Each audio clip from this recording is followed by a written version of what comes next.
प्रिय माझ्या विद्रोही भावा आणि बहिणीनो, या देशाचे मूळ मालक आदिवासी आहे. या देशातून आता हद्दपार होण्यासाठी तयार आहेत. आदिवासींना अनेक प्रकारे गट कारस्थाने करून आदिवासीने या देशातून समाप्त करण्याचे काम RSS, BJP, बजरंग दल, जनजाती संघर्ष समिती, आपलं जनजाती आणि विश्व हिंदू परिषद यासारख्या ज्या संघटना आहेत त्या आता सक्रिय झालेल्या आहेत. या संघटना गेल्या 30 ते 40 वर्षापासून आदिवासींना वनवासीकरण करण्यासाठी, आदिवासींचं आदिवासीत्व हे पुसण्यासाठी काम करत होत्या.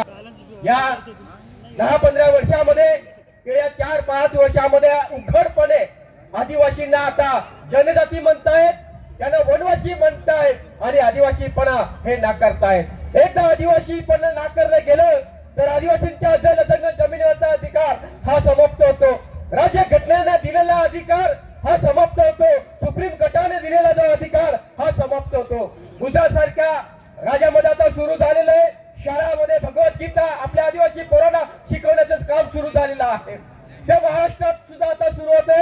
आदिवासींच्या जिल्हा परिषद शाळा ज्या बंद करण्याचे काम आणि वनवासी आश्रम शाळा सुरू करण्याचे काम हे RSS करत आहे.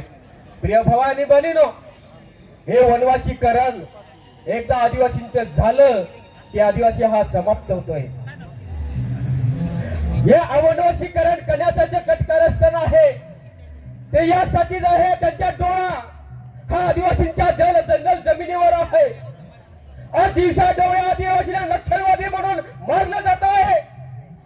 आदिवासींना तुम्ही आदिवासींच्या जमिनी जंगल जमिनी ह्या ग्रामसभेला जो अधिकार आहे तो ग्रामसभेचा अधिकार न मानता, ग्रामसभेची समिती न घेता जंगल जमिनी विकण्याचं काम इथलं फडवणीस सरकार करतोय. आता नवापूर आणि नंदुरबार जिल्ह्यामध्ये धुळे जिल्ह्यामध्ये उदनचल कंपनी आणि मेगा सारख्या इंजिनियर कंपन्या या कंपन्यांना सरसकट सर्व जंगल जमीन या विकून टाकलेला आहे.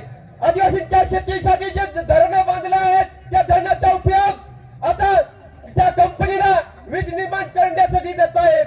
हे काय?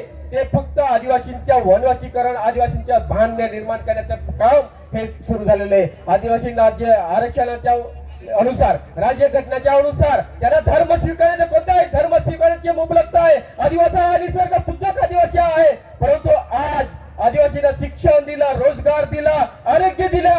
काही या कारणामुळे काही आदिवासींना ख्रिश्चन धर्म शिकवला आणि त्या आदिवासींमध्ये भांडण निर्माण करण्याचं काम हे RSS वाले करतात. आणि एकदा आदिवासींमध्ये भांडण निर्माण झाले, एकदा आदिवासी कुठला की त्यांना सरळ सोपं होतं की तुम्ही वनवासी आहात. तसं राम हा 14 वर्ष वनवास करत आला जंगलामध्ये आणि त्या जंगलामध्ये वनवास करत आला आणि ते वनवास आदिवासीला तुम्ही सोपवतात.